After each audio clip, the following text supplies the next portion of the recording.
이강인 선수가 파리 생제르맹의 아시아 투어 일정을 시작했습니다. 이 과정 속에 네이마르 선수와 또 한 번 좀 절친한 모습들도 화제가 되고 있고, 무엇보다 가장 궁금했던 것은 르하브르와의 첫 번째 프리시즌 경기, 친선 경기에서 입었던 햄스트링 부상이 괜찮은가 부분인데요. 최근 소식들, 최신 상황들 살펴보고 또 부버지 김현민 기자와 함께 아시아 투어에서는 어떻게 뛸지에 대해서도 살펴보도록 하겠습니다. 우선 말씀드린 대로 르하브르전 전반 43분 햄스트링 부상이 왔고, 이 햄스트링 부상이 맞다라면 실질적으로 아시아 투어를 다 못 뛸 수도 있는 우려가 있었어요. 예, 물론 저희가 아시아 투어 명단에는 포함이 될 것이다라고 얘기를 하긴 했었죠. 더브라이너도 그랬으니까. 그래서 예. 와서 기자회견이라던가 다양한 행사들을 참석할 가능성은 있지만은 햄스트링 부상의 경우에는 최소 2주에서 3주 정도는 뛰지 못할 것이다라고 예상을 했었는데요. 예, 일단은 이 경기 얘기를 잠깐 드리면, 이강인 선수가 이제 선발 출전을 했었고, 이제 2대0으로 팀은 이겼는데, 두 번째 골을 은바페 선수가 기록을 했던 부분들, 후반전에 두 골이 다 나왔고, 이강인 선수의 이 사진은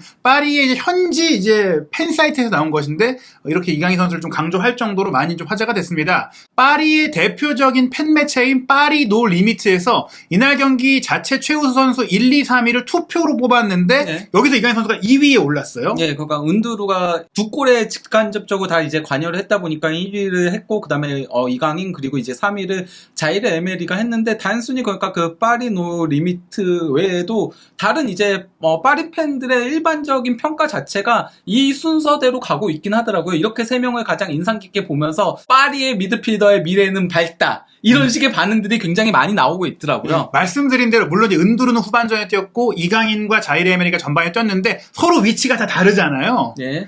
이강인 선수는 약간 측면과 중앙 공격형 미드필더를 오가는 선수고, 또 자이르 에메리는 약간 조금 더 박스 투 박스형에 가까운 선수고, 은두루는 어떤 의미에서 자이르 에메리랑 비슷하다라고 할 수 있지만은 이 선수는 조금 더 크게 패스들을 뿌릴 줄 아는 그런 모습들을 보여주더라고요. 네. 예, 그래서 왜 이 선수가 약간 포그바랑 많이 비교가 됐었는지가 조금 어느 정도 확인이 됐었습니다. 특히 전환 패스 같은 것들을 어린 나이인데도 상당히 잘하더라고요. 예, 은두루가 이날 경기 후반전에 왼쪽 메잘라 위치에서 뛰었고, 이강인 선수는 오른쪽 윙이지만 오른쪽 메잘라 위치까지 왔고, 자이르 에메리는 중앙에서 위아래로 움직였기 때문에 서로 함께도 뛸 수 있는 조합이다. 그렇기 때문에 파리 팬들이 이 르하브르전에 이 세 명의 선수에 대해 굉장히 주목을 했는데, 근데 파리 매체뿐 아니라 지금 사실 프랑스 리그앙도 물이 들어왔다, 아시아 팬들이 오고 있다라는 생각 때문인지 르하브르전 끝나고 나서 이강인 선수는 스페셜 탤런트다라는 게시물을 올렸어요. 예, 특별한 재능이다 이렇게 얘기를 한 건데요. 그러면서 마법봉을 딱 올려놓은 거죠. 예, 요게 라리가 공식 계정도 많이 쓰던 건데 아마 라리가 공식 계정을 참고하지 않았을까. 그리고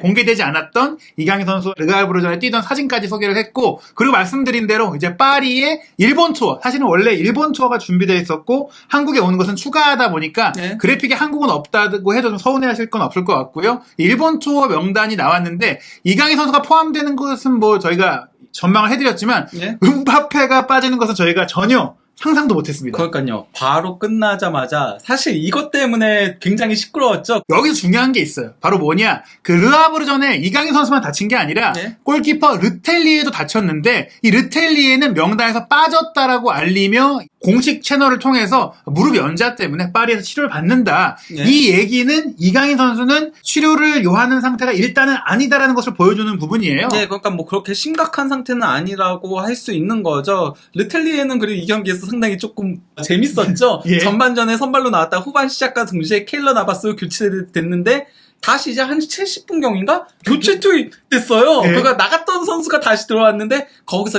부상을 당했었죠. 역시 나갔어야 됐는데, 이강인 선수 같은 경우 물론 지금 100%의 몸 상태는 아닐 수 있어요. 하지만 이 정도로 심각한 상태면 비행기를 타고 장거리 이동하는 것만으로도 부상이 안 좋기 때문에 합류한다는 것 자체의 그 증거는 큰 부상은 확실히 아니다라는 얘기인 거고요. 그런 가운데 프랑스의 스포르츠라는 그 매체에서 파리를 담당하고 있는 압델라 불마 기자가 관련해서 정보를 올렸는데 아무 문제가 없다라고 얘기하지 않았어요. 다만 투어 중에 좀 검사를 받아봐야 되긴 한다, 계속 뛰기 위해선, 이런 얘기를 올린 거죠. 그래도 그렇게 심각한 부상은 아닌 것처럼 그렇게 얘기들을 남기긴 했었습니다. 만약 심각한 부상이라면 파리 담당 기자들한테 다 얘기가 나갔을 겁니다. 그래서 심각하진 않다. 그리고 또 하나의 증거가 있는데요. 바로 이강인 선수가 일본 투어로 향하고 도착하는 과정에 현장 스케치를 공식 채널에 공개했는데, 지금 보시면 비행기를 타고 내리는 이강인 선수의 모습이 있는데, 만약에 정말 햄스트링 부상이 심각했다라면 혼자 캐리어를 들고 계단을 내려오는 건 쉽지 않아요.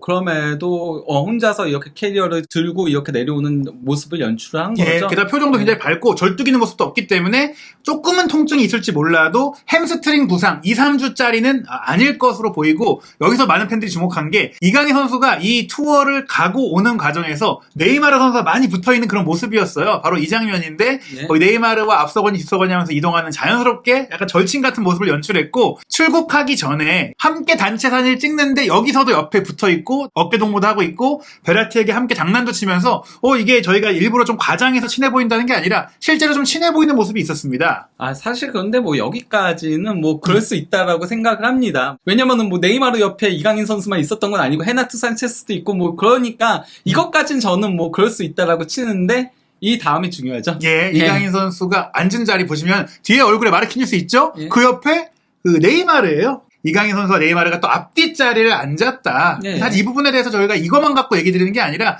훈련 과정 속에서도 사실 이강인 선수가 네이마르 선수와 장난치고 얼싸안고 이런 장면들이 굉장히 많이 있었어요. 네. 그리고 또 이제 기본적으로 어쨌건 아직까지는 언어적인 부분 때문인지 몰라도 스페인 리그 출신 선수들하고 많이 붙어 있긴 해요. 그러다 보니까 뭐 뒤에도 하키미도 있었고 리카 에르난데스하고도 얘기했고, 아까 또 이제 그 사진에 바로 옆엔 또 베르나트도 있었잖아요. 그렇죠. 예, 그런 식으로 스페인 리그 출신 선수들하고 많이 이제 소통을 하는 장면들이 예, 있었습니다. 뭐 실제로 네이마르 선수도 이제 포르투갈어를 쓰지만 스페인에서 오랫동안 뛰기도 했고, 사실 네. 포르투갈어랑 스페인어는 거의 뭐 그렇죠. 방언 수준으로 차이가 있기 때문에 네. 지금 자유롭게 아마 소통을 하고 있고 그렇죠. 얘기를 나눌 거예요. 네. 지금 보시면 은바페가 합류했을 때 훈련에도 이강인 선수랑 은바페 선수랑 베라티랑 함께 장난치는 모습도 있었고, 또 네이마르 선수 같은 경우는 이 정말 크게 화제가 됐던 서로 껴안는 모습도 있었는데, 지금 가장 중요한 건 또 지금까지는 뭐 네음메 트리오였고 또 그전에는 은바페 네이마르가 파리의 핵심 얼굴이었는데, 지금 은바페의 거치가 불분명하다 보니 이강인 선수가 네이마르랑 대표 스타가 돼야 되지 않느냐.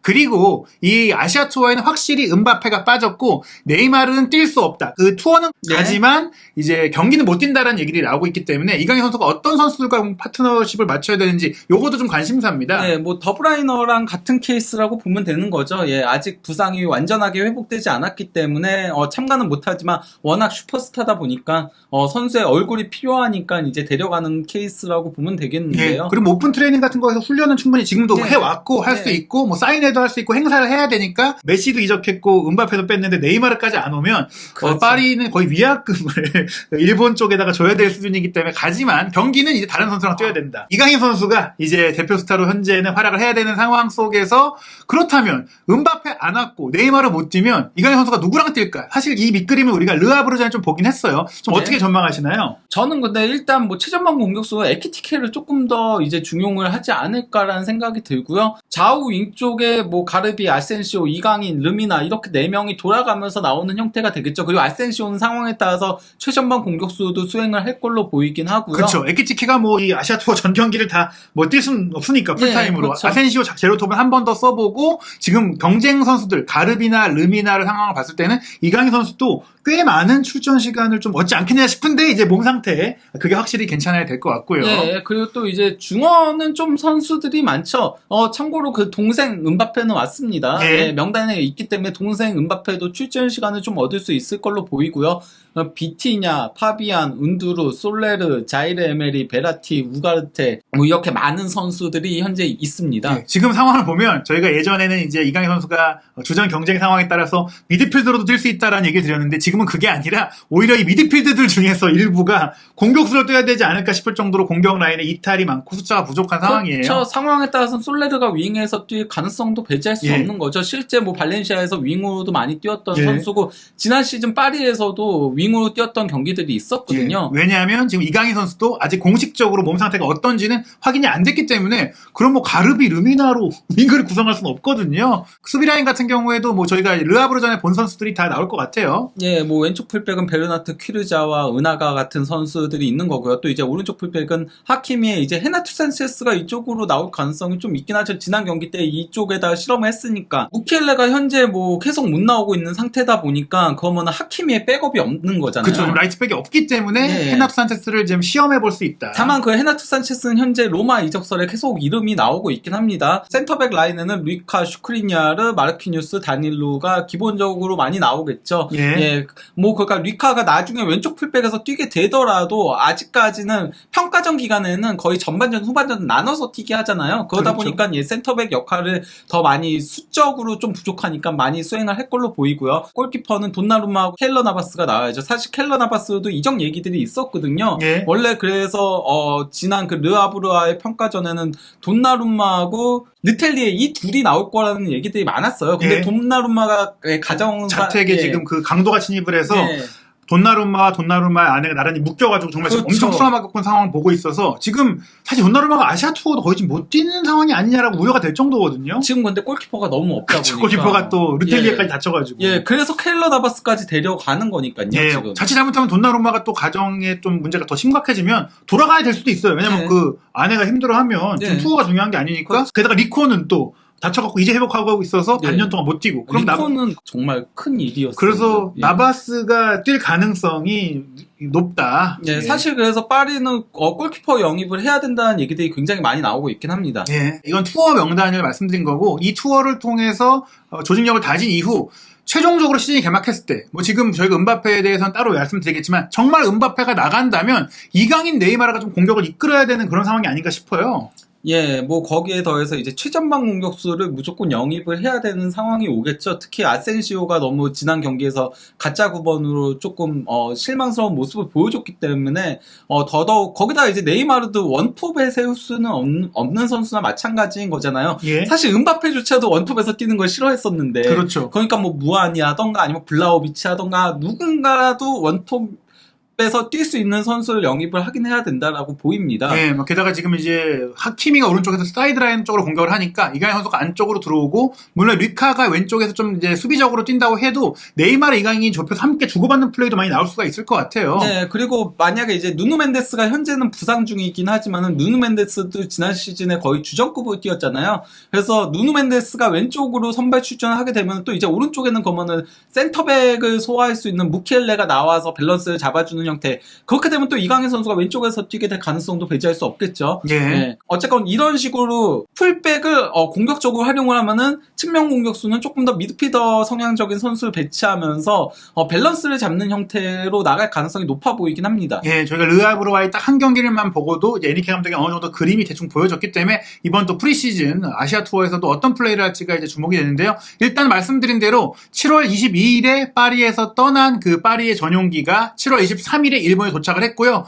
뭐 사실 일본에도 이강인 선수 팬이 많다는 걸 이 입국 현장 영상을 통해 좀 확인이 됐어요. 파리의 공식 계정에서 올렸는데 뭐 이강인 선수가 엄청난 인파들의 그 사인 요청에 다 또 화답을 해주더라고요. 예, 그리고 또 이제 한국에서도 넘어가는 팬들이 많이 있긴 할 겁니다. 예, 제 주변에서도 바이언 김민재 선수 경기 보려고 티켓 구하고 이런 팬들이 의외로 많이 있거든요, 주변에. 예. 예. 그렇기 때문에 이제 이강인 선수와 김현재 선수가 또 일본에서는 어떤 또 반응을 얻는지도 많은 분들에게 또 소개해드리도록 하겠고요. 일단 일정을 소개해드리면 7월 25일 화요일 저녁 7시 20분에 알 나스르와 첫 경기를 하는데 요 경기는 이제 이강인 선수의 몸 상태가 직전에 좀 확인이 돼야지 뛸 수 있을지를 좀 저희가 말씀드릴 수 있을 것 같아요. 예, 뭐 만약에 아직 몸 상태가 그렇게 좋지 못하다면은 이 경기는 빠질 가능성이 있다라고 할 수 있겠죠. 어쨌건 바로 이제 르아브르와의 평가전이 끝나자마자 일본으로 넘어온 거기 때문에 아직까지 정밀 진단까지는 받지 못한 상태인 걸로 알고 있거든요. 그렇죠. 저희 그 기자도 프랑스 기자도 앞에서 얘기했잖아요. 정밀 진단을 한 번 더 받아야 되긴 한다라고 그렇죠. 얘기했기 때문에